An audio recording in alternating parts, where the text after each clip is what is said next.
Ну а мы продолжаем. Мы прямо сейчас. We are continuing, and now the founder and CEO of TAIR Labs, Sawari, will share her experience. She will talk about building AI within and global AI strategies in business, how to navigate the competition and market trends, how to benefit the most from the AI, how AI can help businesses. These questions are going to be answered by Sawari, and a round of applause, ladies and gentlemen. CEO and founder of TAIR Labs, Sawari, global AI strategies in business, navigating competition and market trends.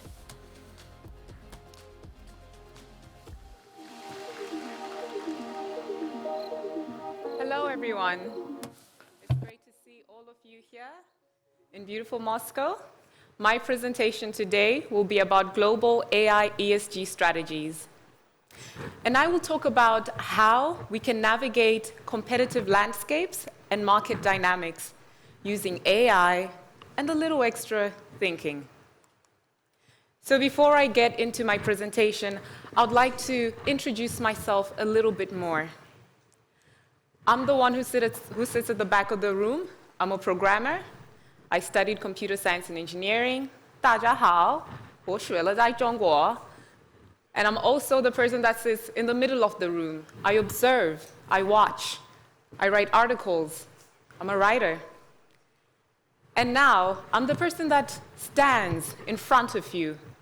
And I talk about perspective, opinion, and the dynamic of the global perspective about AI in global ESG strategies in the world.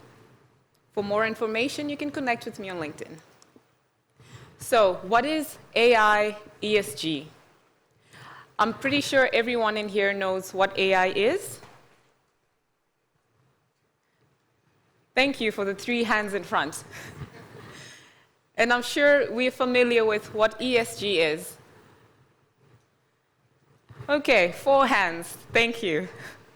So what AI ESG is, it's the concept of utilizing artificial intelligence to collect, sort, and process data using artificial intelligence. But your next question may be, why is this important? Why does it matter? ESG, unlike most processes, collects tons of data, some that are not necessarily correlated or that are linked logically. You look at the environmental factor, the social factor, and then governance. Which one affects businesses the most? Directly. It's governance, right?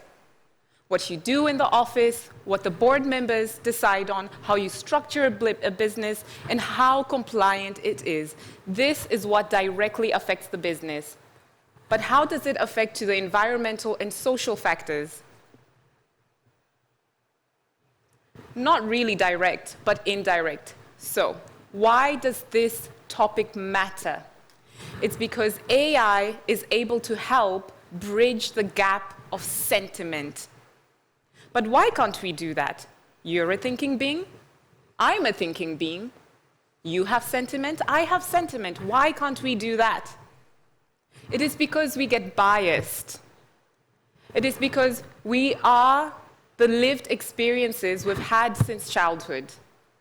So how I see the world through my lens is a little bit different from how the next person sees it. And for an organization, that cannot be the case. There has to be no bias. So 2 things, ladies and gentlemen. AI helps with the processing and collecting and managing and sorting of a lot of data, but it will also help with removing bias. So let's talk about what's been happening in the AI ESG global stratosphere. What's been going on? Have people been moving away from this topic? Are we believers or we're not? Before I tell you, are we believers in AI ESG? Okay. Thank you again to the 4 people. Or are we not believers? Okay.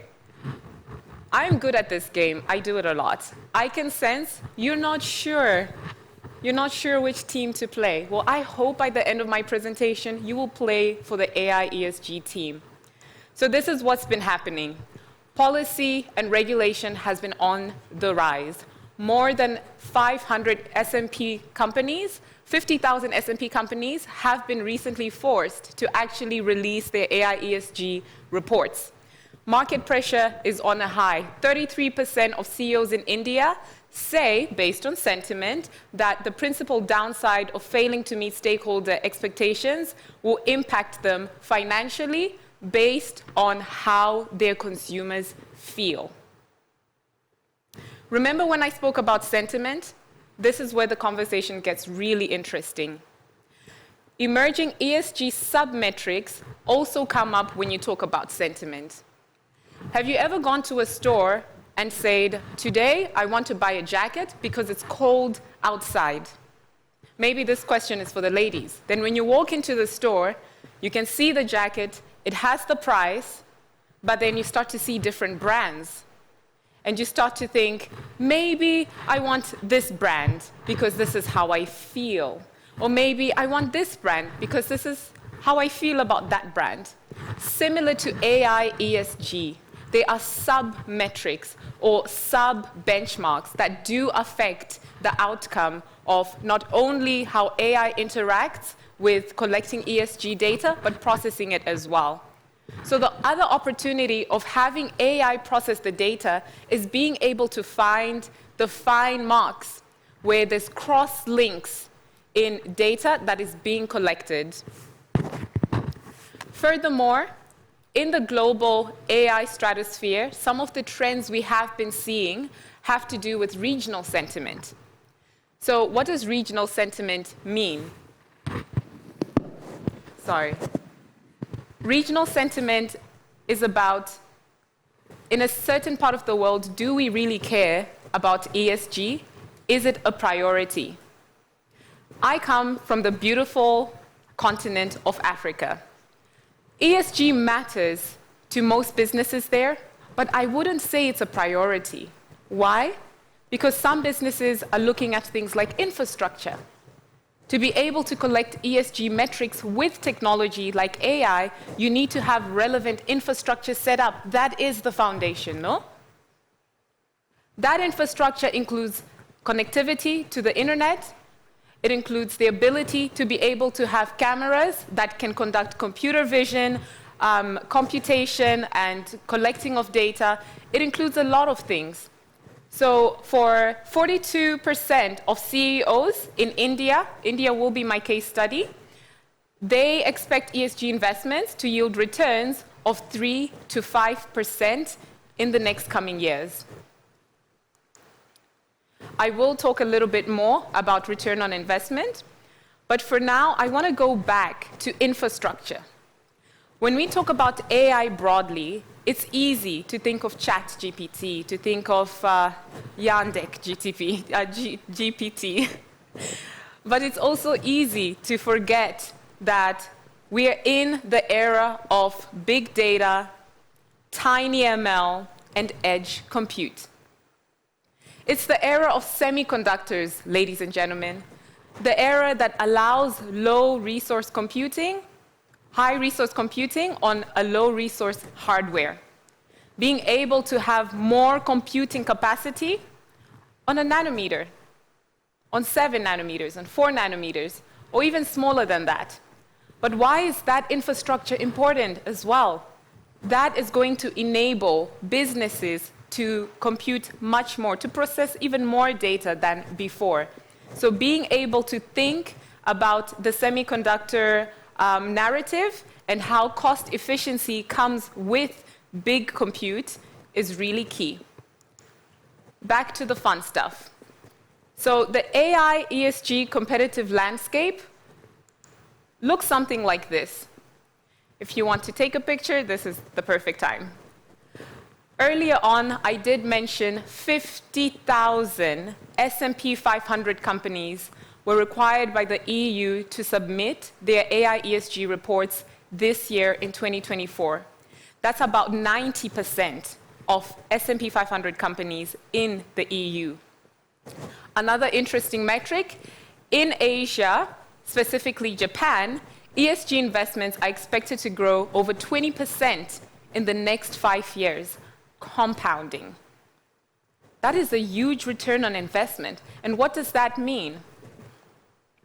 What that means is for 40% of the companies and executives in US, in Brazil, and the UK and Germany, they thought their biggest challenge was going to be growth in ESG, but actually this is not it. I have another interesting metric that I have here, that 33.9 trillion is projected in ESG investments by 2026.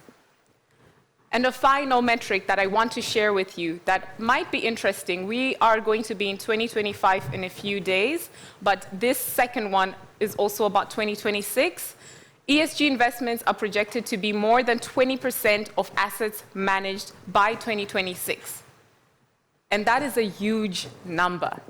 If it's going to be more than 20% of assets managed, and 90% of S&P 500 companies have already released their ESG reports this year, it's easy to bet on 100% by next year. So what does that mean for the small guys? What do you do? Where do you start? I run a startup, and I'm going to tell you pretty soon how you can start to think about ESG as you grow a compliant and governable organization. So what about the rate on investment? About 12.9% of EU companies, global EU companies that are ESG leaders, have been able to get a return on investment at 12.9%. And laggard companies, which basically is companies that are falling behind or the opposite of the overperformers, are at 8.6. So basically, all I'm saying is those that submitted their ESG reporting and were ESG compliant, whether using AI or not, were able to get a 12.9 return on investment in an average of 6 to 8 years. Whereas those that were not performing, that were underperforming, that did not submit AI or ESG, that did not submit ESG reporting using AI or other platforms, literally came down to 8.6. And what about in the United States? This is the biggest market for ESG. 20.3% was the return on investment in an average of 6 years. That is impressive. That makes the AI conversation even worthwhile. And those that were underperforming only got 13.9%. And this was between 2013 to 2021. So I spoke about a framework that we have been able to come up with, something that you could use. Call it a cheat code. So I'll walk you through this. So we have what we call a time investment approach to AI or ESG. I spoke about the importance of infrastructure, the foundational work that needs to be done. This is not an investment that is cheap or one that can be done overnight. So what does that look like? In a few months, an organization can start by investing in just your structure, your governance structure. And that governance structure has to do with your policies. And the easiest policy to start with is ethics. Why ethics? Because this is the root of where bias comes from. So I know that in a few months, we could call it 6 months, an organization will have their ethics policy for governance and regulation internally. And what is the next step? Data responsibility. Once you have a framework, you can be responsible. You have a guideline to work with. This is where you can have a transparent, unbiased, and secure data usage responsibility framework for your organization. This can be in about a year. By the time you get to the 3rd year, this is where we start to look at environmental impact of the decisions that will have been made within the first year to 6 months. This is where AI can be able to be utilized to track things like your carbon footprint. based on that same framework that you'll have. So this can be done, maybe I keep saying AI, with maybe IoT devices. Maybe you run a refinery or you run a farm. You can be able to use some hardware to track what is your carbon footprint. In about 3 to 4 years compounding, an organization can start to track the S in ESG, social responsibility. What is the outcome of how our structure, our governance structure, or our ethics structure is affecting society, is affecting our direct consumers, for example? You can promote diversity and inclusion and accessibility of AI in this development. One of my favorite ways that I've seen some organizations around the world utilize technology, maybe not necessarily AI, is the use of blockchain to track how transactions are happening and how they impact social responsibility, especially for organizations that work predominantly in the nonprofit sector or make investments in the nonprofit sector. And then finally, in about 5 years, a risk assessment can be conducted. If the entire process was being collected, the data was being collected, it was being tracked, it was being trained on a model that can make an assessment of performance and the improvement of performance against how an organization typically does their processes or does their reporting, then within the 5th year, it's possible to use a generative model to be able to conduct a risk assessment. This is at the point which AI ESG conversation actually can take place. So throughout the entire time, it's data gathering and it's understanding how, at the human level, you can sort out processes internally, then use AI to optimize. I spoke earlier on about the emerging tech that's driving ESG, and I just gave an example about blockchain. But later in my presentation, I hope we can have a discussion about some of the examples that you may have seen. My example right now is going to be on computer vision. Last year on this very stage, we premiered our product, X-Vision Illuminate. We utilize cameras, CCTV footage to collect ESG data. It sounds so simple, yet it's such a complex situation. It's such a complex system simply because it's dependent on a lot of infrastructure. Is the internet working? Are the servers able to compute with no latency? All these things. Recently, I was able to sit in a room where a conversation was being had about using a bot that's less than the size of my nail to collect ESG data for a farm. Call it a robotic fly. So really, this space is not linear. It's not a one idea that can be invented by one company. But I implore you, as an audience of thinkers, of innovators, to think in such ways that you can start to be innovative in terms of how you can collect ESG data.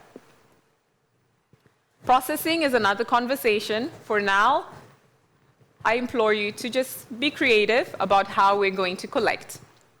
So AI, blockchain, and computer vision, these are the 3 innovative technologies that are at the forefront of the ESG, AI ESG trends. AI can help power climate modeling and renewable energy solutions, also not just using the software, but the hardware, like I said. And blockchain can be used to supply chain transparency for transactions. And computer vision can be used for monitoring ESG compliance, but can also be used for data gathering. So what are the benefits and risks of all of this? For a business, the benefits might look like affecting your balance sheet, but the risks include regulatory uncertainty. Like I said, in some parts of the world, ESG is not necessarily the priority, so that also means regulatory compliance and structure may not necessarily exist yet. So there are risks in thinking around how AI or compute can be involved in monitoring or making a more strategic appeal to how we deal with ESG data and reporting. High implementation costs are probably the biggest one for organizations because this directly affects your balance sheet. Once we start talking about ESG, there is money involved. But once we talk about AI, there is money involved in the beginning, but there is a return on investment in the end, because it helps to also reduce the amount of staff that would be working on ESG reporting and compliance. Non-compliance and reputational damage, this is to the organization directly. If an organization is not compliant, it can have some social and reputational risks that come with it. Some of the benefits are increased stakeholder trust, access to ESG investments, and impact-driven innovation.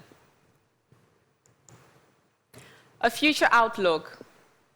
I am very optimistic, and I believe that the future outlook of AI ESG specifically is what I call the innovation revolving door. It's not a conversation that starts today. I hand over a framework, and then you go home, and it is okay. It is a continued conversation, a continued path that enables constantly evolving, innovating, and thinking about how data can be collected, processed, and most importantly, provided to the consumer or reported. It is looking constantly at the ethical ways in which an organization can create a structure and making sure that structure aligns not only with global peers in the ecosystem, but aligns with how technology is also moving forward and evolving. So my recommendation to any organizations that may be thinking about AI ESG is to have a round table of a team, of a commission, or of board members that can help put a structure together as a starting point. My call to action, however, is to engage, to invest, and to audit. Impactful ESG strategies must be measurable, inclusive, scalable, and equitable. Being equitable means we can see the value. It's tangible. We can touch it. In some cases, we can even smell it. So engaging stakeholders across departments, internally and externally, is important as a starting point, as a call to action. Being able to invest in research and development for responsible AI technologies, that board I was talking about, invest in R&D. And then regular ESG performance reviews are also key. Remember that 5-year plan I gave you? And I told you at the end of the 5-year plan, this is when you'd be able to audit and see the return on investment? Well, even if you're not using AI and you just have a board that looks at how you can be more compliant and how you can report better, that data needs to be collected, collated, and audited to see what is the difference in the process. Is there improvement or not? And then finally, I would like to close off with a quote by an AI scientist, inventor, and writer, Kai-Fu Lee, that AI will do the analytical thinking while humans will wrap that analysis in warmth and compassion. AI is a technology, but ESG, I would like to say that's our part. So at the end of the day, when it's all said and done, we need to be able to bring compassion to the metrics. We need to be able to look at the S, the social. That's the people, the human AI aspect of the conversation. Thank you. Dear Janet Sawari, thank you very much for your exciting performance. move on to the questions from our audience.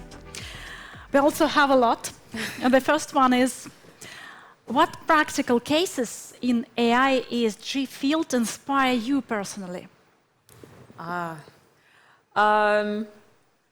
was speaking about bias a lot throughout my presentation, and forgive me, I am about to be very biased in my answer. But my most exciting use case that I experienced myself is we ran an audit for an organization using our computer vision technology. And it was to check the sentiment and how the staff at that facility, 5,000 workers, were just how they felt. Were they happy? Were they sad? Were they worried? And using computer vision, we were able to find out that less than 3% out of 5,000 people at a factory that were doing manual work were happy. And we did this just using computer vision and AI, and this was able to be put into an ESG report for an organization. Thank you for sharing your experience. And one more question. What methods are companies using to accommodate the cultural characteristics and consumer preferences of African markets? I think this is a tricky question because, like I said earlier, ESG on the African market is almost emerging, and I cannot say explicitly at the moment.